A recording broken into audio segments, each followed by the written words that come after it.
When conversations about love and sex arise, sometimes people only hit the surface. With us, we're going to dive deeper. I'm Anthony Brinson. I'm Elle Fromm. And this is the Going Deeper podcast. First try. I'm impressed. Look at us. Look at us. Look at consistent, what did you call us? The most consistent podcast on the State News Network. So true. Coming back at you. We are not. The joke is that we're not. Because I had that sinus infection that turned into a double ear infection. I was fighting for my life. And then, listen, to everybody who's had strep throat before, y'all are warriors. Because I got, I guess, diagnosed with strep throat. Would that be a diagnosis? You just got strep throat, yeah. Yeah, and new respect for it. I thought this was COVID again. Because I've had COVID a couple years ago. Thought it was COVID. You laughing at my diagnosis? I'm so sorry. I did not mean to. Yeah. You texted me. You were like, "So I have strep throat," and you hadn't heard of it before. No, I didn't know. I thought it was just a sore throat. I didn't know. That's so crazy. You never had strep throat as a child? No, I don't I've remember. never had it. You never had it? Oh, Yeah. listen, I used to get it all the time. I don't know. Like, maybe I'm just a sickly child. I'm so sorry. So your throat always been through stuff, huh? Stop. my bad. We haven't even introduced who she is. Right. Well, we have on. We have a This guy. wonderful guest for those of you who listen to / watch All Shades of Chocolate. And you know her. Her other podcast, shout out Your Own Soul. The Project Goddess Show. Hi, my name is Shakyra Mabone. The one and you know only. me from, a host from All Shades of Chocolate, as I just said. And yeah, I'm here today. Are we other than House Lights? Are we your second interview? Yeah. That's pretty dope. Yeah. I mean, that's pretty dope. Shout out you for coming on. It was definitely a very last minute thing. It was. Shout out Elle for the idea. I didn't pay for this. I didn't sign up for this. And I mean, We definitely did just like this. Just getting the chair. No, but I really wanted to be on here, so. And we're very, very excited to have you. Yeah. So today's topic is Women's History Month. Woo! And we were going to record this on International Women's Day. Then Anthony got strep throat. Once again, plans foiled by a man. It always happens. You know how we always say, girl, when we happy, but man, when we're we disappointed? Exactly. Man. This is why I've made it an important thing to make sure this episode and our All Shade Chocolate episode tomorrow, tune in, will be mainly surrounded around Women's History Month. And I wanted to make sure, especially as a man, like I know it is like a joke or like as a meme, but there are a lot of things that I feel I miss in terms of just learning about women or just not having those like social cues of understanding like mansplaining and stuff, for example, or just in general, just as a person thing, if we do drop the whole man, women and thing, etc. But with it being Women's History Month, I wanted to do whatever I can to kind of celebrate and put a light on it. So that's what this episode is for today. Heck yeah. So before we have a couple things before we get into like the questions. Today's topic, because the topic is what does it mean to be a woman, it's kind of I'm starting over, sorry for the editing. Hold on, when is that, Demonte? I was yapping. I'm a yapper. Like, what timestamp? Yeah, my bad. What's around like 2:44-ish. All right, I know like 2 minutes up until Elle is about to talk. What time is it right now? 3:10. So from 2 to 3. 12. Well, whenever she got to start speaking, so I got it. So a few things we're going to say before we get into the questions. Because the topic is what does it mean to be a woman, today's discussion is going to be a little bit more vague because I just don't think anyone, let alone the three of us, can really come up with an answer to that question. There's articles and video essays and just the internal thoughts of a lot of people about what it means to be a woman. So it's going to be, if you watch this and you're thinking like, wow, they didn't really state an answer, that's by design because I don't think there is an answer. There's at least not one answer. So also, Anthony and I have talked before about using the terms, we've talked before about being inclusive in terms of people whose assigned gender at birth does not line up with their gender identity. So we're going forward, we're going to try to use the terms AMAB, I think it's AMAB, if it's like a mob, my bad, but it's short for assigned male at birth, and then AFAB, which is assigned female at birth, and then AHAB, which is the guy in Moby Dick. I don't get it, but that delivery was perfect. I tried to make that joke to Mike, my boyfriend, and what I ended up accidentally saying is, I forgot, the captain is Captain Ahab. But I got confused and I said, what's the name of the whale in Moby Dick? Dog. The whale's name is Moby Dick, but that was... Shout out Moby. And then he just looked at me and I was just like, I can't. So and I want to thank you real quick for educating me about those terms because I didn't know those were like an acronym or like official wording, and especially with a conversation around this, it's good to like have that knowledge. At least I feel like so. Thank you for like one in general. Shout out Elle again for just making with our new pitch policy, just making sure that we have pretty much an outline, but just a guide for what we're going to talk about. So thank you for that as always, and the research and everything. yeah, and those terms, there still are people who do not fall within the confines of those terms because they're intersex individuals who are born with like secondary sex characteristics and primary sex characteristics that don't fall into the binary of what we know as men and women, and whether or not that binary even exists to begin with is complicated. So we're going to be trying to use those terms. We're going to do our best. We are still learning. Yeah, but especially because we talk a lot about the physical like act of intercourse and sex, and it's like if I were to say intercourse, you would assume like a penis and a vagina, which doesn't necessarily need to belong to people who identify as a man and a woman respectively. And especially since we're talking about what it means to be a woman. Yeah, we're going to be using those terms more going forward, and also what it means to be a woman from an American perspective and a Western understanding of gender and sex, because obviously there are so many different beautiful expressions of femininity and of gender across all of the different cultures of the world.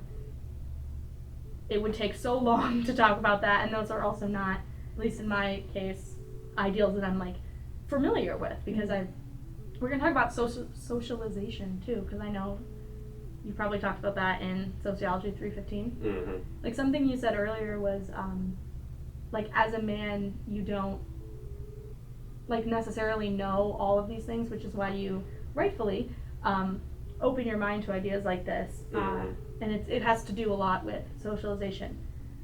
So that was our little debrief, little overview. But as I'm reading, debrief. I get it because the Brief, briefs. yeah. Shout out if you know. Shout out the Trunks, or shout out the Bulma family for Dragon Ball Z if you know, and RIP Akira Toriyama. Oh, but I don't even know what you were talking about. I was just talking about like because The it's a actual- sex podcast. And Under yeah, and like, the- I've got our little. We have. Whoa, sorry. Monte, can you see the sticker? We've got stickers now.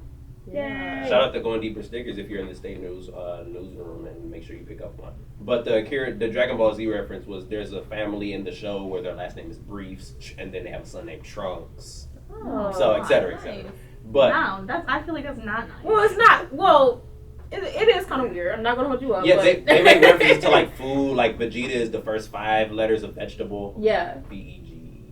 That's- It's 5-6 letters, but vegetable. Well, I'm not But gonna say it's weird Vegeta, either, but Gohan is Yeah. rice.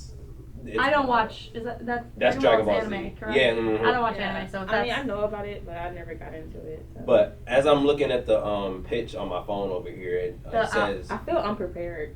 that's okay. It's more of a it's meant to be more of an interview, open flow discussion. Yeah, so like you are not impromptu. meant to be prepared. Okay. But it says to discuss, or the first thing I see, discuss Valentine's Day. Do you still want to like go in? Yeah. Personal catch up. You want to go first? Well, when was the last time? Do you remember the last time we actually recorded? I don't know, but we didn't talk about it the last time we recorded. Mm-hmm. I don't want to say it Yeah. because it's your business, not mine. Yeah, I don't know necessarily what you're referring to specifically. I was just gonna say Anthony is in a new relationship. Oh, I didn't. I thought you didn't want me to mention it. I didn't want you to like say her name. I'm sorry, it's not And funny. the whole situation like that. Oh, okay. I didn't know how much of. Well, yes. Well, So shout Sorry. out. And also, I don't tell Anthony what to do from that. I was just No, like, we just- here's a suggestion. Yeah, we want to be on the same page. But I am in a new relationship currently. Shout out my new girlfriend. It's been. I mean, when I lose words, that's just the feeling I get when I think about her. And it's really crazy. One of the main things, by the way, if you know this joke I'm about to mention, I've been on a I'm wrong tour of like, I don't listen and I be wrong.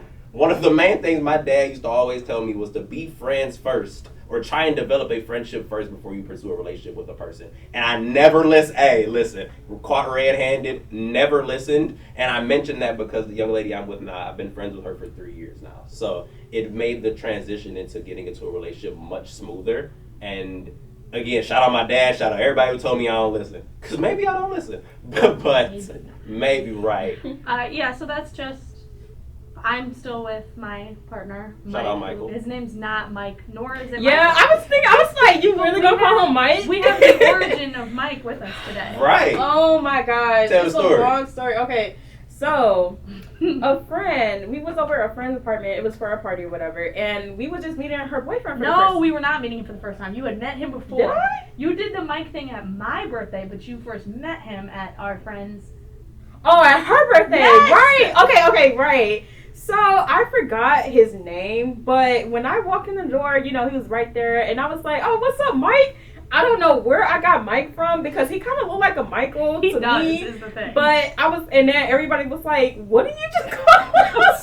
She was, how you doing, Mike? And like went for a fist bump. Yes, yeah. I was so confident too. So funny. It was funny for me because, like, this is a scientific fact about cross-racial identification, is that it is harder for people to identify those who aren't their race because we're more used to seeing differences between facial features of people who, like, look like us. So there's a lot of, microaggressions of, like, white people thinking all black people look the same, or specifically white people thinking all East Asian people look the same. You get the idea. So you getting his name wrong was very funny because it was like a... Yeah, I get what you're saying. It was like a reversal of that idea. Like, I was like, wow, so you think he looks like a Mike? Like, you think all white people look the same? It's hilarious. It's like when I introduced you and Samaya to my dad, and he was like, Samira? Like, Yeah, he got our... one, my dad does not watch this. Two, I think he got our names mixed up or something. no, like that, I had or- just introduced... I was like, Dad, this is Yeah. my friend Shakyra, and this is my friend Samaya. And he was like, Samira? Like, he just kind of combined them. Not from, like, a... Yeah. You didn't want to learn way. It just Yeah, I thought it was so just really funny. I really like your dad, by the way. He's really nice. My dad is really nice. Shout I out love my Mr. dad. Fromm. Shout out Yeah. Mr. Fromm. He just got a new phone.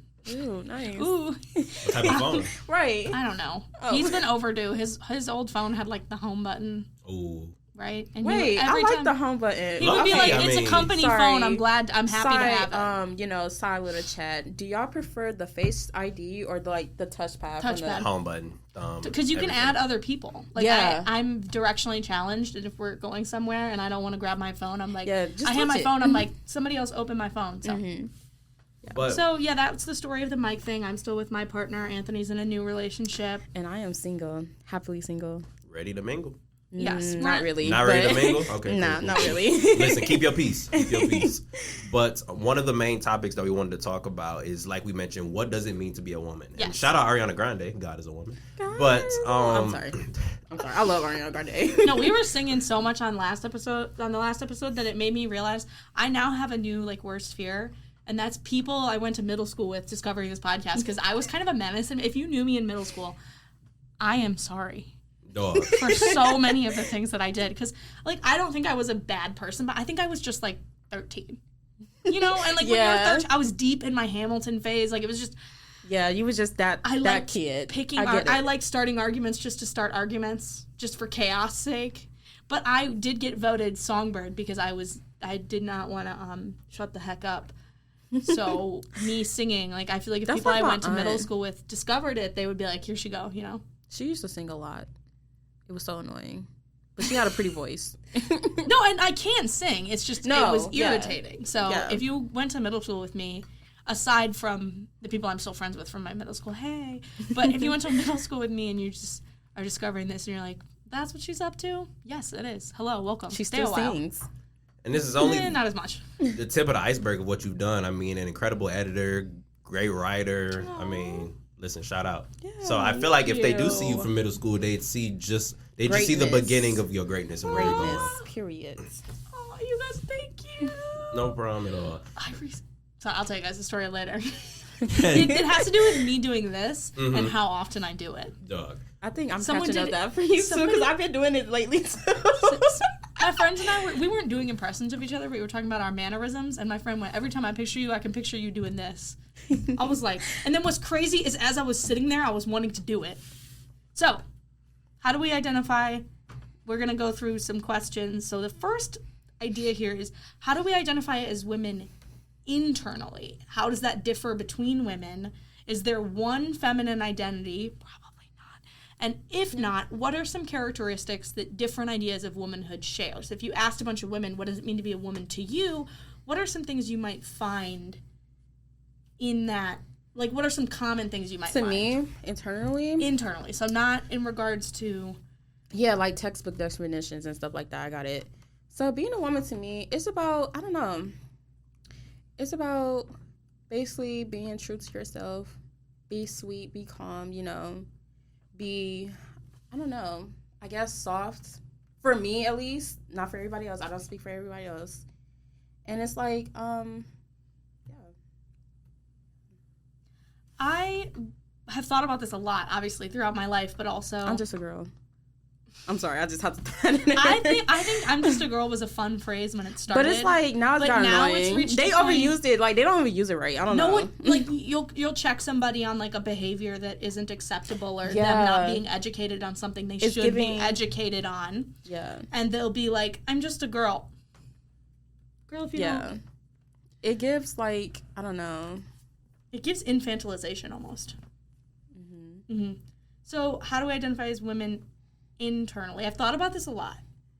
I find that womanhood to me is very much like a strength of mine. Mm-hmm. It's something I have never personally, obviously, I've never questioned my own sense of womanhood or my own gender identity, because we're going to talk a little bit about this later, but I think everybody should have everyone should examine their own gender. I think questioning your gender should not be unique to people who end up deciding that gender doesn't align with their assigned sex at birth. Right.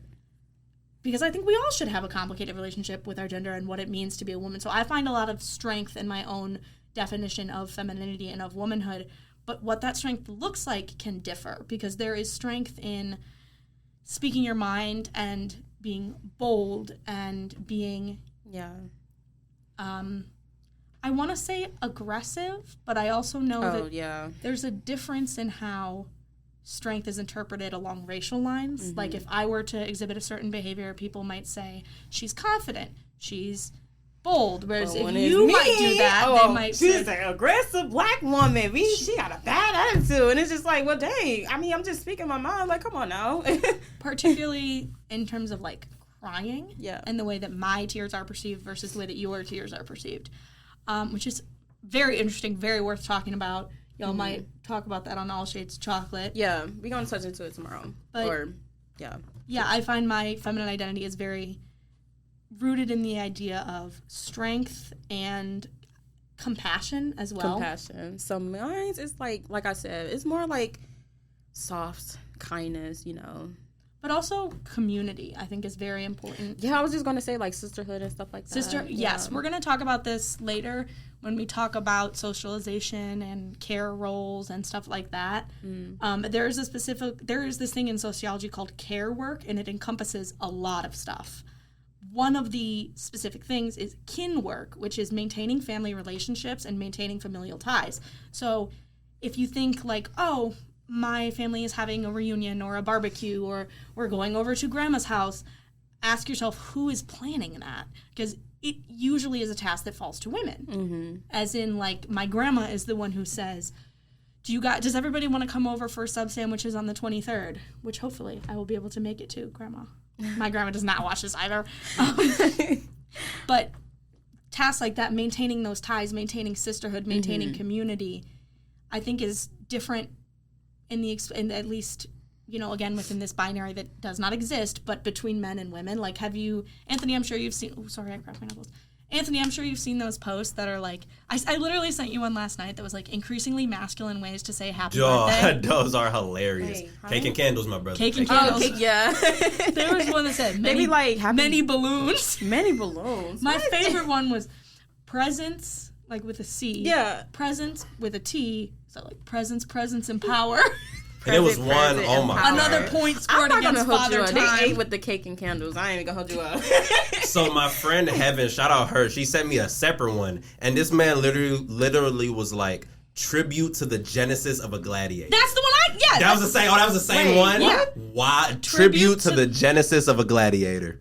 You don't have to say all that now. Like, that is hilarious. So it's funny y'all both sent me that. Yeah. And I want to ask both of y'all, I want to ask this for externally too, but how would you guys prefer men to view you guys internally in terms of what a woman should do in a household or how they should respond in conversations? I'm sorry. And then does how you guys would prefer it differ than how it is in real life? We are going to talk about this a bit later. Oh, okay. But that's a very good question. Yeah. Just even the fact We that could just you touch asked on the it. question is relevant. Yeah. Because we're talking about our own internal constructions of the feminine identity. Then we're going to talk externally. But we're also going to talk about what does it mean to be a woman in relation to men? And when you ask somebody, what does it mean to be a woman? How often does their answer involve treatment of or observation by men? What it means to be a woman is to exist in this dichotomy with a man. Like, why does our identity might our identity of a woman attached to what it means to be a man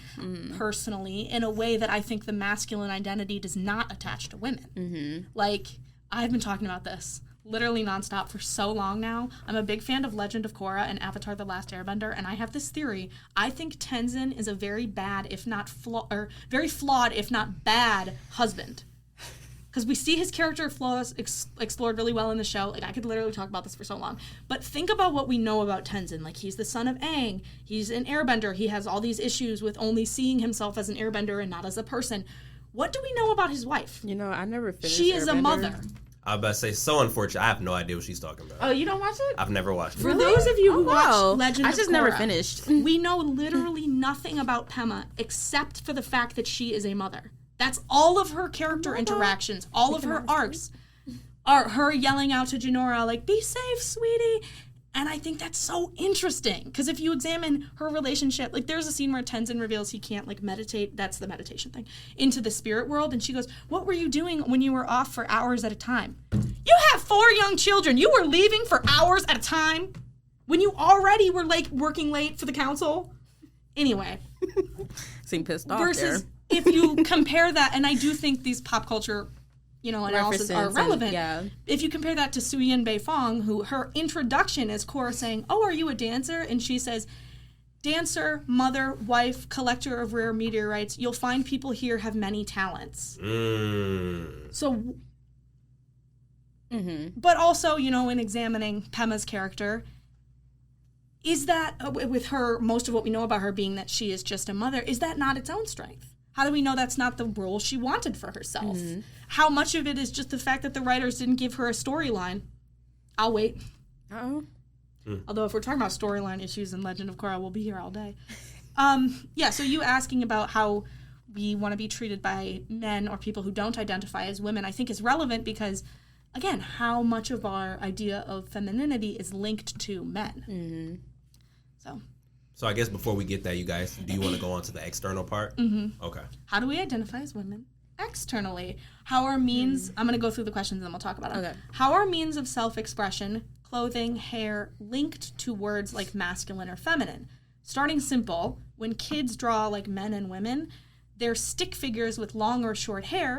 And then I don't know if you've talked about this in sociology, but gender socialization is strongest in the first 10 years of life. At no other point in our lives are we more exposed to gender roles and expectations, at least within American Western culture. The dolls, like what kind of toys we buy, the clothes that people give. If you've ever known a baby with no hair, my sister, some kids I've nannied for, how often do people cousin. I'm sorry. say, oh, like, is it a boy or a girl? Yeah. Because they'll be like, oh, he's so cute. One time I got, your son is so cute. And I was like, okay, this is neither. This is a girl. One, this is a girl. Yeah, two, like, not my child. Yeah, no. I used to get that a lot, too. So how does this early socialization and emphasis on gender roles benefit our society, if at all? And how does it hurt it? Because I think, like, Anthony, I got a question for you. Okay. When you were growing up, did you ever picture your wedding? Up until a certain, it took a minute for me to get like maybe even like double digits age, like 12 and up maybe. See, that's But the not thing. for, like, we my always first. thought about it like at age 5. Well, for me at like 5 years old. Yeah. How about you? Yeah, and Yeah. this is a common. Like I always wanted to be like, oh, I want to become a wife and a mother. That's expected of us. So Yeah, I played with my dolls. Yeah. And this is. I also want to stress not all of these experiences are universal. I Yeah. have many female friends who I've talked with this about. I've been like, did you guys ever like think about your wedding? And they were like, no. No, not at all. No, Yeah. not at all. And a part of me is like, oh, that's good that you weren't necessarily socialized to dream about that. But when I was a kid, I've been to many, many weddings. I've been in many weddings. So I've only I been in always one. want to get married. Like one of my cousins, who I won't mention by name, but I love her dearly. She got married in the winter, and she looked like a pretty, pretty princess. Aww. And I, because of her, want to get married Do in you the have winter. pictures? I do have pictures, and I look so cute in them. There's Aw. one photo Show of me me after. with all my cousins, and I'm like the only one looking right at the camera. Winner that I am. And I showed that picture to Mike, and he goes, do you like this picture because you're standing in the middle? I'm like, what? Stop cooking me. A story about gender socialization that actually relates to the little t-shirt I'm wearing here. This is, oh my god, I just forgot the horse's name. This is the horse from She-Ra Princess. Friday? What? You don't get the horse's name was Friday. Do you get the joke? No. No. You don't get it either? It's a riddle. It's a riddle / iCarly reference. I don't Do you get it? No, what? I'm the only one. I'm stunned. Listen, I love iCarly, but I don't get the riddle.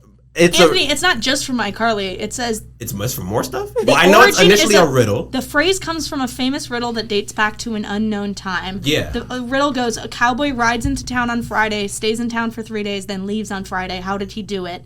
The horse's name is was Friday. The riddle was made popular after it was mentioned in the episode I Give Away a Car of iCarly. Boom. Okay, well, I don't I know don't what... even remember that. First of all, this ain't even a horse. This is a Pegasus / Yeah, unicorn. right. So... Well, This is from the TV show She-Ra Princesses of Power. Fun fact, I wrote an essay about it once. really? Yes. Nice. And that's the essay. Do you have a copy? I do, yes. I'm gonna read it. Oh, thank you. The opening of my essay relates to socialization because I have babysat many families, and I was babysitting this family, and this little tiny 3-year-old girl, oh, I miss her, she asked me, she's just playing with her dolls, we're having a conversation, and when you work with kids, you get asked all the time, do you have a boyfriend? Do you have a boyfriend? Do you have a boyfriend? And this little tiny 3-year-old goes, do you have a boyfriend? Or do you have a girlfriend? And I nearly started crying. Because I was thinking about how when I was that age, I didn't know what gay people were. No. I mean, I did, but I was like too afraid to like express it because Oh. yeah. And for this little tiny child to just act like it was the most natural thing in the world was so important to me. And it made me think about socialization. The essay that I wrote was about queer representation in children's media. And She-Ra Princesses of Power, I think, is a wonderful show because it does a great job of balancing existing queer relationships in the world, like with parents and other characters, while also addressing the possibility that the child themselves could be queer. So instead of just like a book that's like, my friend has 2 moms, which is super important, super necessary, it addresses the queer child with, spoilers, Adora and Katra's 5-season friends to enemies to lovers arc. Oh my god. When Katra's like, Adora doesn't want me, not the way that I want her. Lives were changed. So yeah, I think our society as a whole could really benefit and has benefited from media geared towards children that shows them more than one expression of femininity, more than just motherhood, which isn't to say that motherhood isn't incredibly meaningful, right, but it's exactly. not the only part of what it means to be a woman. Yeah. So that presents an interesting question then. You may hear it sometimes in the discussions of mainly people who are homophobic, but like certain things shouldn't be taught in like children's media or children's books. So I want to ask y'all, one, I guess, would y'all agree with what y'all just said of like having those certain type of educational conversations in school, and then if y'all do feel they should be relevant or in the school systems, how would you personally go about it? Especially since you've worked with kids, so. Right. Anything that you can show straight people doing to children, you can show gay people doing. Yeah. Because the idea, eventually you want, like with this little 3-year-old, you want to get to a place where it's not even something you have to bring up. It's already ingrained in their understanding of the world and what could exist. So I don't have a whole rollout here for how to introduce that in our school system, but I feel like you just have to start small, just teach them, don't even be like, oh, well, it's complicated. No, just give it to them straight. Exactly. I mean, That's, yeah. Because for children who are queer or children who some transgender people know from a very young age that they are trans. Yeah, exactly. And this has to do, or it doesn't have to, it's similar to how a lot of white people or non-black people don't want to necessarily teach their children about racial violence. If an 8-year-old boy is old enough to know that he needs to interact with the cops in a certain way, and if he is old enough to know, I can't do this to the cop, I can't do that to the cop, not that I have to tell you this, then your 8-year-old white kid is old enough to understand why. Yeah, exactly. So, yeah, just the goal is that it won't even be something they recognize as not normal. Mm-hmm. I definitely agree, because when it comes to these conversations, no matter if you try and shun them away from your child or not, it's in the world. So these are worldly conversations, whether it's about the LGBTQIA plus community or just about women or how they should be viewed in the world. You're going to get these conversations anyway. You may hear the good and the bad. You may hear the homophobic or the sexist or, unfortunately, sometimes racist comments, but you also hear this is why I represent myself this way, whatever community you're a part of. So I agree that they should have a place in the school system regardless. And like you mentioned, Shakyra, it really just starts as a conversation. Yeah. Usually the problem is they're just not talked about, these type of conversations. Yeah, because it's... Yeah. Kids understand more than you think they do. Exactly. Really? It's like... It's more like... They're not... I'm sorry. They're not stupid. Come on now.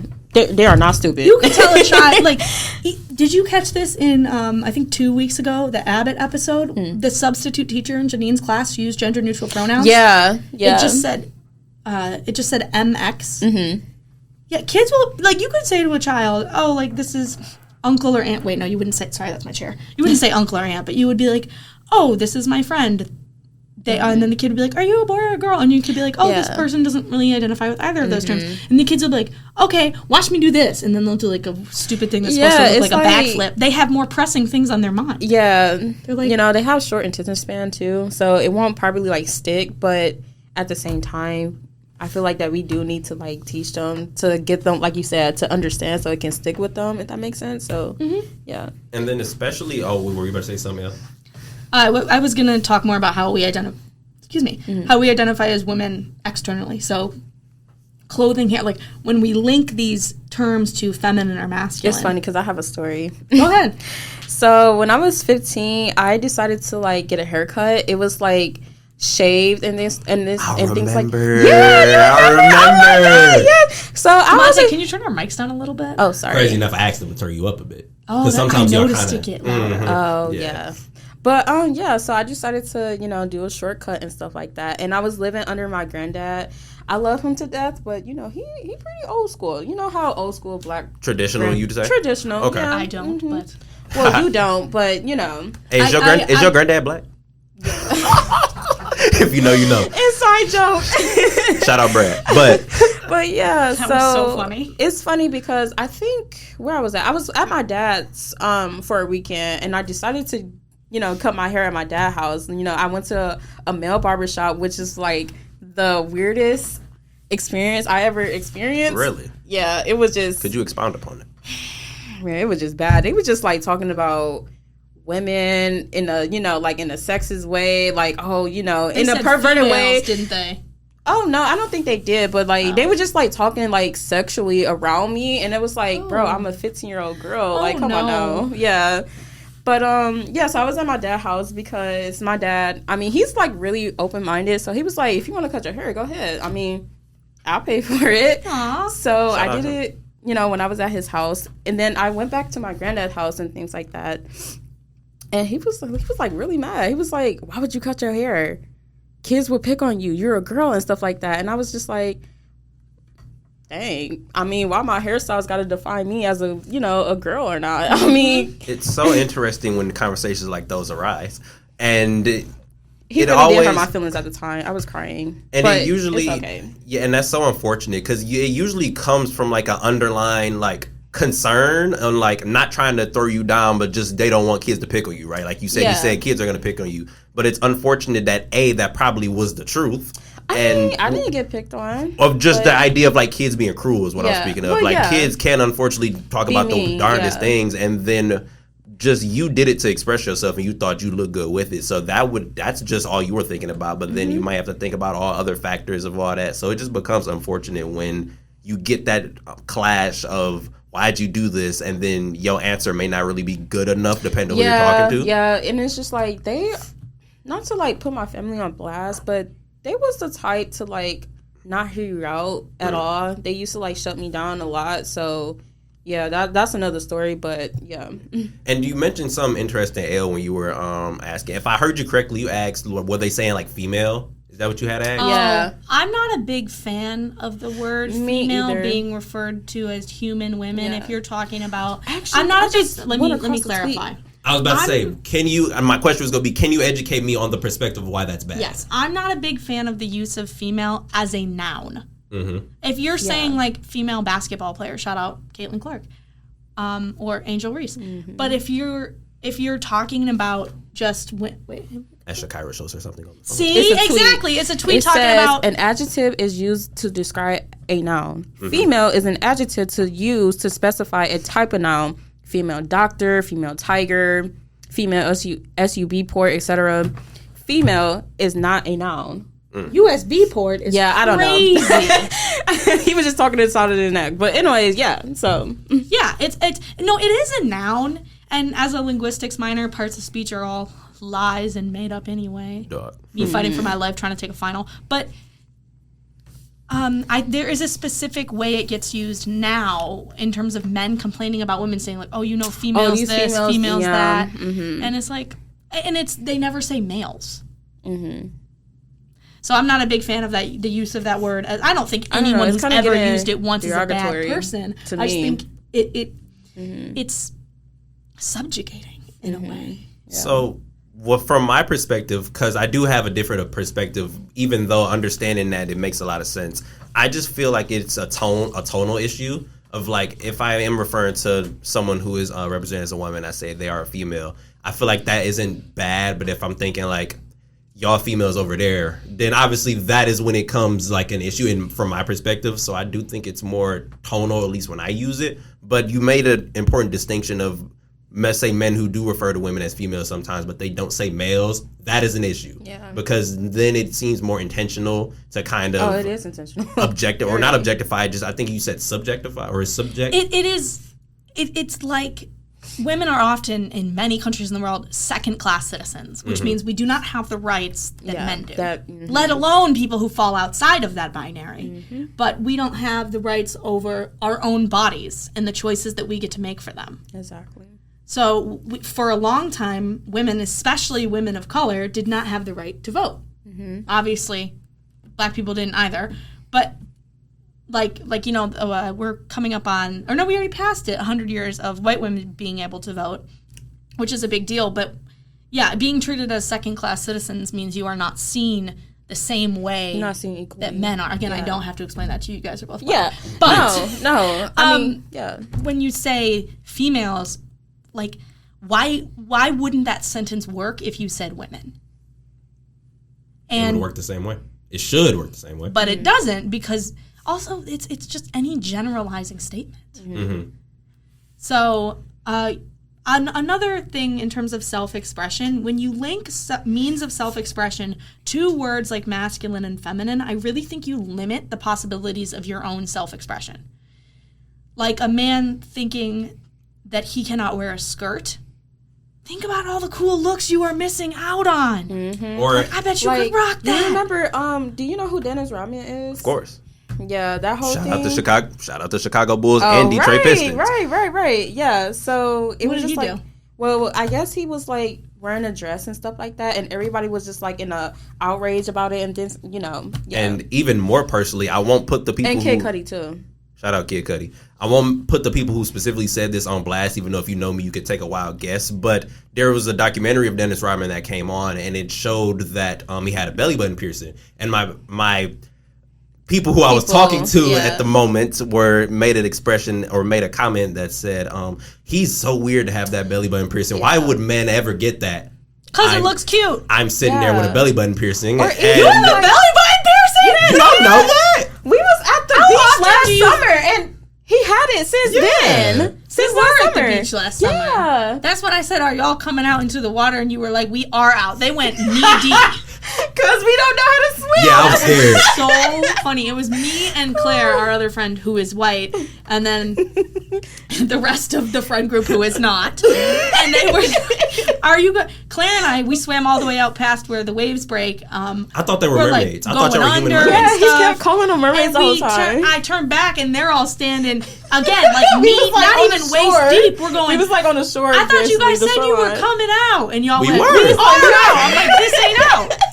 And I think we got Stevie and Janae to come out farther with us, and they were like, shout out both of them. and then they came back and they were like, it was so fun. We were totally safe. I'm like, yes, you were. I was spooked. Listen. Yeah. I Claire was used to be a like, lifeguard. She knows CPR. She's not gonna let anything happen to you. So that was very funny. But no, I didn't notice you had a navel piercing. Yeah, and with the conversation that I had with those people who made that comment of me having a belly button piercing, it was really negative in their response. And I'm also someone who has worn like crop tops, for example, and just the Crop fact tops that are fun. I love crop tops, even though I got a little pouch, but you know. and Okay, even, I love my okay, pouch. okay, and right. so do kangaroos, and people love them.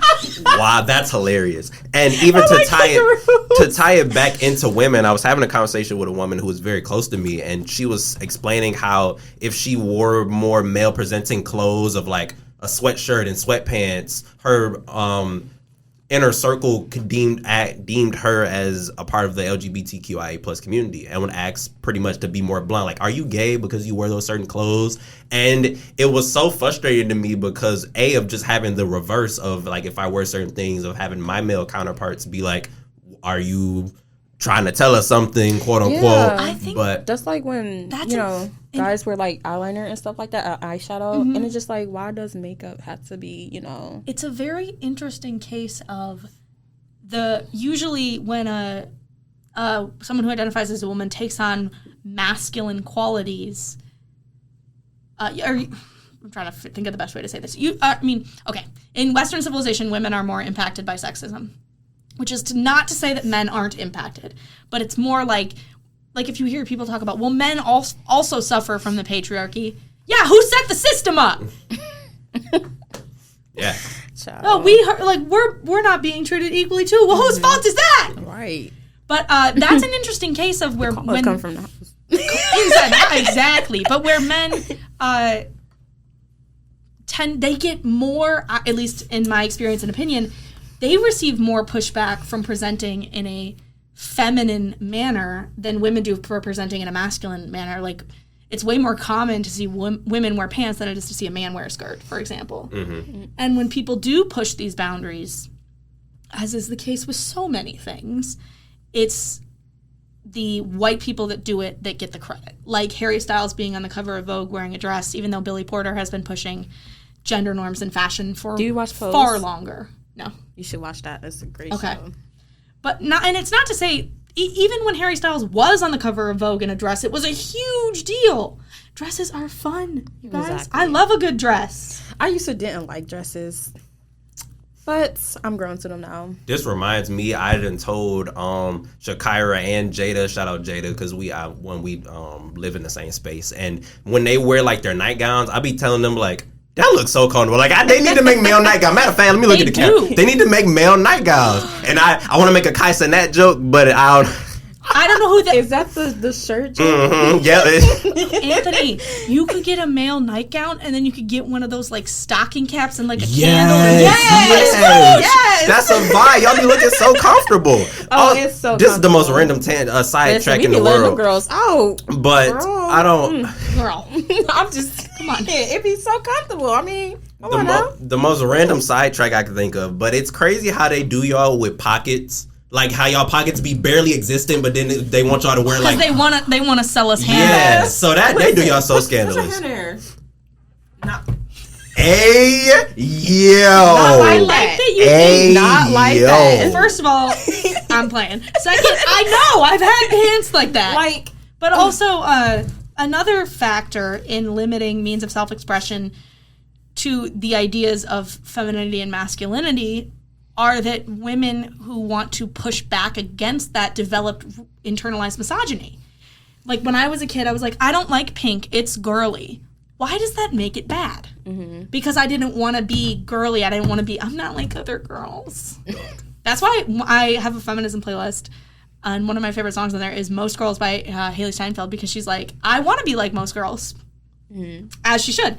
But it develops this idea of, I don't like dresses, I don't like pink. You push these things that are deemed as feminine away because you think being feminine is lesser. Yeah, it's a bad thing. And it's like, it's not a bad thing. It's not at all. It's not. So building up to like where being we a are woman. now in the episode, I want to ask, based on what we've just talked about, and or even you've mentioned, like, the fact that sometimes the control of y'all bodies are sometimes taken away from the other side or other people. So based on wanting to still express your stuff and even still being safe, how do you guys feel is the best way to represent yourselves, whether it be vocally or externally, based on, like, even when you get into situations of, like, if you reject a man, it can become unsafe, or if you talk about certain things, Or they'll say, I'm probably not your type.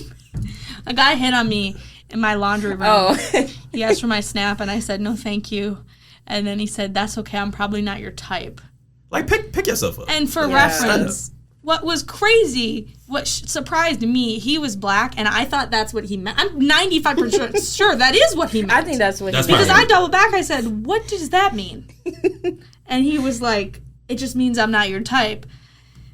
I prefer, I mean, not that it happens all the time, not to toot my own horn over here, but when I am hit on, I don't love to say, well, I have a boyfriend, because I don't like it when men respect another man's claim to me more than they respect my own. Yeah, like, no. bro, I don't I want shouldn't to. have to tell you that I have Yeah. a boyfriend. Exactly. But he was also wearing a shiesty mask in the laundry room. Who is going to get you there? Okay, so what ops do you have? Who don't know what a shiesty mask is? It's basically just a type of ski mask. And it's worn to the- conceal your identity. Who is gonna get you in the laundry room of an East Lansing apartment? It's just a stylist, you know. It's just a trend, you know. He thought them Tide Pods was coming for her. Stop Like, playing. I'm about to clean y'all up, about to mop you up. And then I was telling my boyfriend this story. I said, "Who's gonna get him in that laundry room?" He typed back in all caps, "Me." As he should. Period, Mike. So I'm not your type. But yeah, can we talk about getting catcalled? Have you ever got catcalled? I have been catcalled. Of course. And that's the sad part about That's it. another thing I wanted to talk about. Oh my gosh, I hope we have time for everything. But Sydney hate getting Sweeney has catcalled. talked about this, the actress. She developed secondary sex characteristics like breasts. We're going to talk more about the physicality in just a moment, but at a young age, and it really changed the way that people looked at her. That's true for me as well. I remember Me too. my 6th grade graduation, I had a dress. My grandma took me dress shopping, and I had 2 dresses that I loved. And one of them was like an A-line, like one of these, and I loved that dress. And the other one was completely covered all the way up to my neck.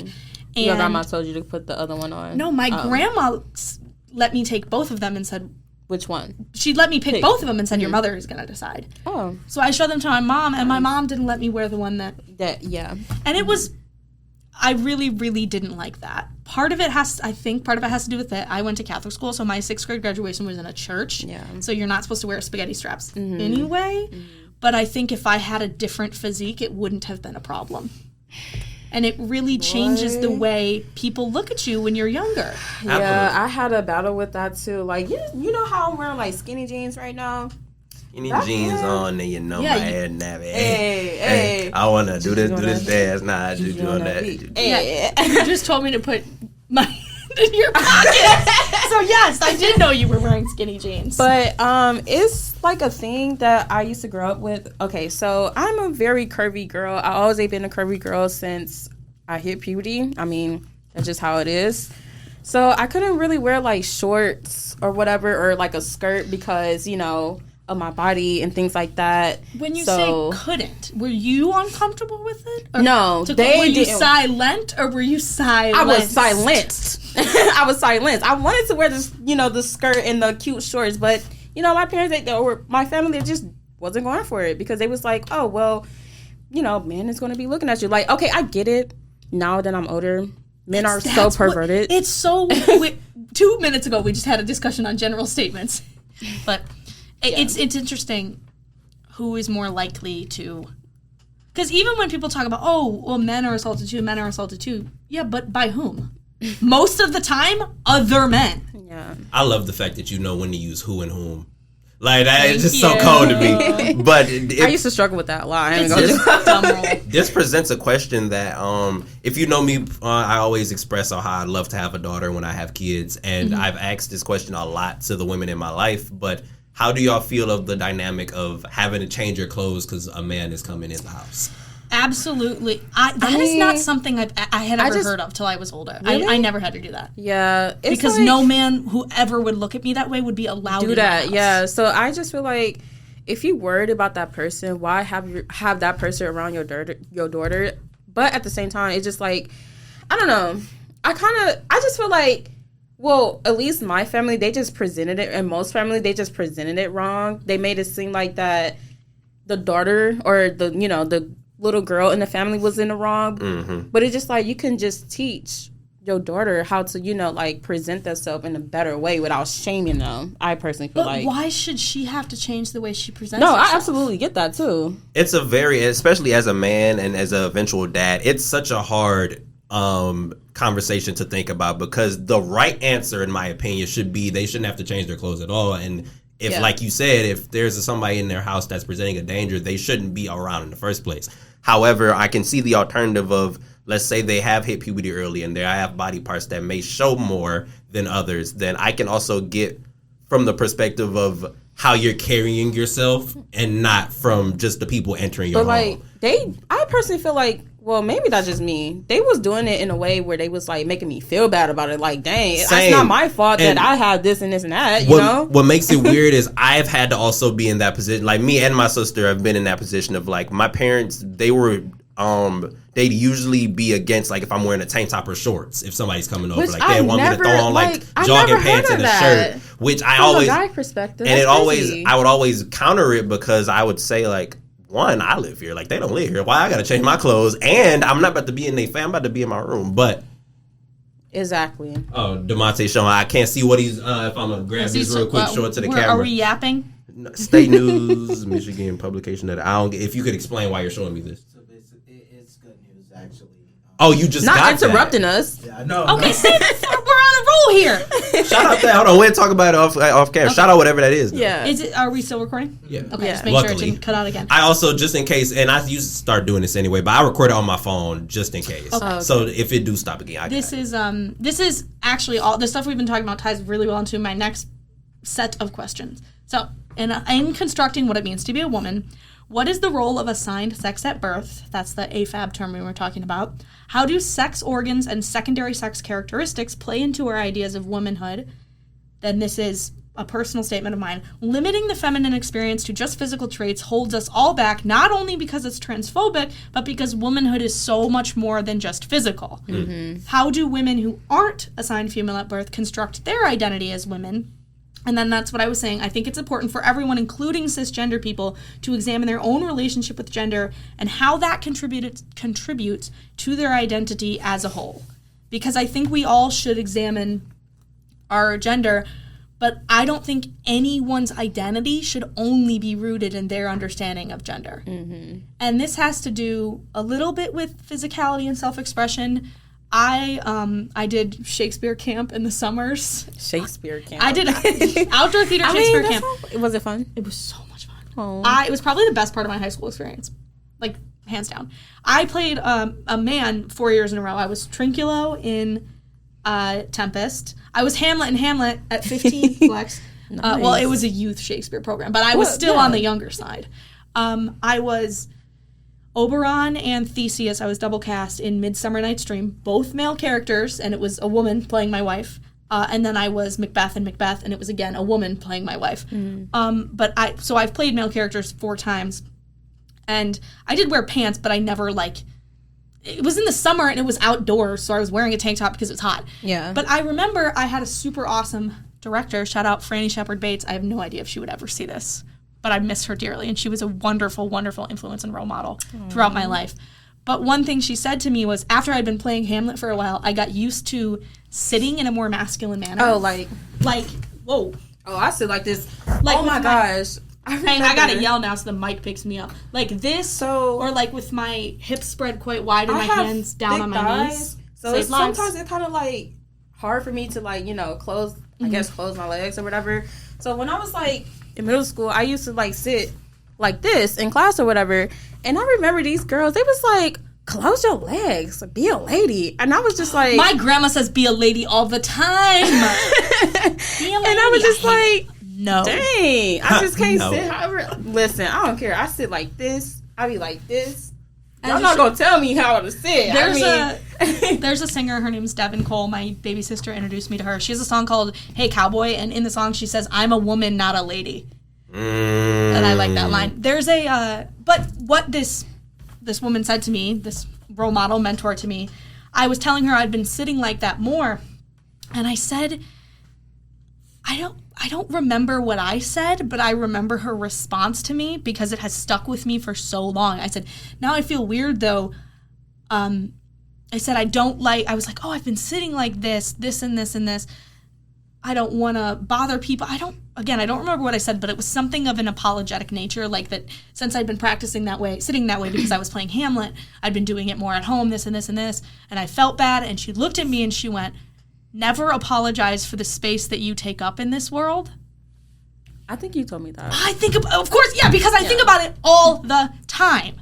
So when I sit in more masculine ways, or I like lean, not me, almost hitting myself in the face with this mic. We ain't gonna talk about that. I got a joke for you later.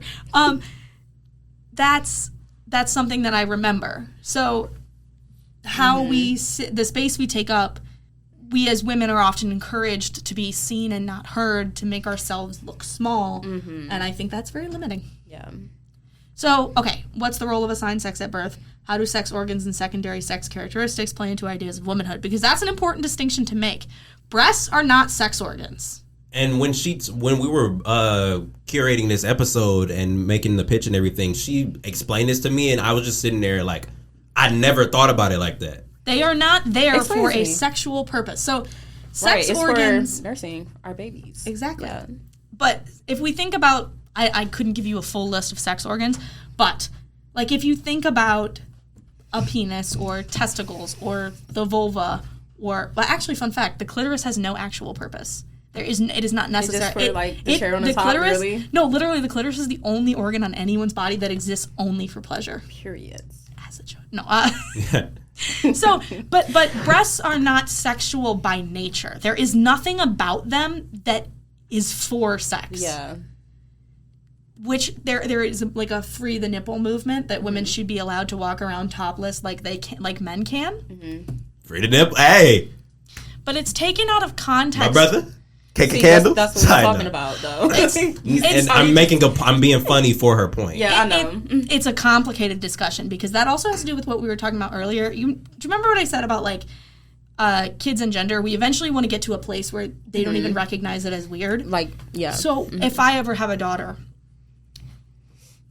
I want to get to a place where she can wear whatever she wants, wherever she wants. I want her to feel empowered. But I also recognize that is not the world we live in. Same. I'm not like, is it safe for me to send her into the world if she develops at a young age wearing something that could potentially get her? Yeah. Or no. Yeah. That's I don't even know how to say it. That could potentially bring on attention that she may not want. I want attention. There's an exhibit called What Were They Wearing? That's what different women, and I think it's just women, but were wearing when they were assaulted. And there's like a military office uniform or like children's clothes, because people will find a way to assault you regardless. It does not matter there's nothing that you can wear that will ever justify being assaulted.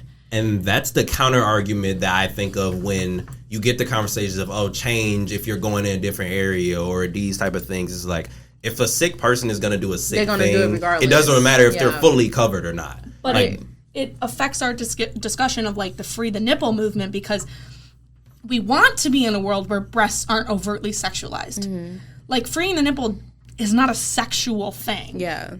The entire idea is that women, or here we go, people who are assigned female at birth, people with breasts, should be allowed to walk around topless the way men can. But there's so many other implications to that. So when I say sex organs and secondary sex characteristics, breasts are not inherently sexual. They're like Adam's apples, or women who get really into men's hands, or people who get really into those who are assigned male at birth hands. See, I'm learning, guys.